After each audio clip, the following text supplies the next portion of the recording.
Welcome to a new series which is based entirely around photography. I'm going to try and help you to take better shots of those prize catches, whether it's at night time, whether it's in the day. I'm going to try and help you with all your queries, your questions. We're going to be covering self-take photography, how to take photography with your smartphone, or whether you use a DSLR camera. We're going to cover everything, so you may want to hit that subscribe button. Don't forget to hit that bell notification icon as well, then you'll never miss any of these series of videos. One of the most important aspects of taking good catch photography is the positioning of where you can actually take your shot. Now, you have to take into a lot of factors, the main factor being the light. Now, I see lots of photographs on the internet, on Instagram, on Facebook, where a person's holding up a lovely fish and half the fish is just glazed out with light, where they've been pointing the camera in towards the sun. Always, and this is really important, always position your unhooking mat so you're facing the sun. If you're taking a self-take or someone else is taking the shot for you, whether it's on a DSLR or whether it's on a smartphone, the lens will be pointing away from the sun towards you. All the sun should be on front of you, and then you'll get an even exposure with that shot.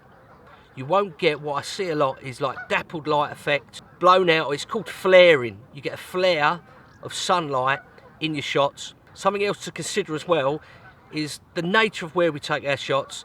You know, we've got trees around, grass, reeds. Bear in mind where the position of the sun is to where those trees are. So if it's coming through the trees, then you're going to have problems with shadows across the fish when you're holding it. You might have shadow across your face, or you might have it across the fish, or half the fish may be exposed lovely, or you might get shadow across the tail. It just ruins what could possibly be the shot of the capture of a lifetime. So take into consideration this: you've got to have the sun facing into the captor's face and away from the lens.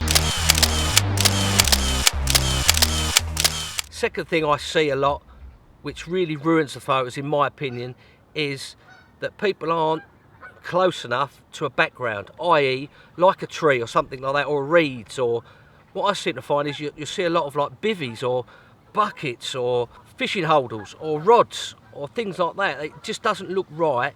It ruins the shot.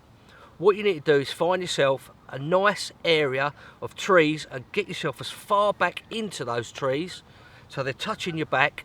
You've got the unhooking mat in front of you. Take into consideration the sun and the shadows. So what ideally you want is the sun directly straight into you holding the fish at your face, not at a side, so the sun's coming across there, but you'll get shadows across your face and across the fish. You want to be as face on as possible to the sun, and as far back as possible to undergrowth, a tree, or a bit of wood or bushes, something that will give you context of the fish in the shot. So there's a couple of things to think about. Even doing those few little tips there is going to improve your catch shots immensely. Get the sun in the right position for the shot, look for any shadows, do a test shot so I can find, not with a fish, just with my hands like that. Put the hands up where the fish is going to be held, and I see exactly where the sun's shining on, any shadows, and what I've got behind me. That should improve your photography tenfold. Put your questions and your queries in the comments below, and I'll try and answer them. I'll try and do some videos actually on your questions about photography, about catch pictures, about outside photography. We're going to cover loads of stuff, self-takes, everything in the next coming months. Hope you like the video. Don't forget, hit the subscribe button, hit that bell notification key. You'll never miss any of these series of videos. See you for the next photography video.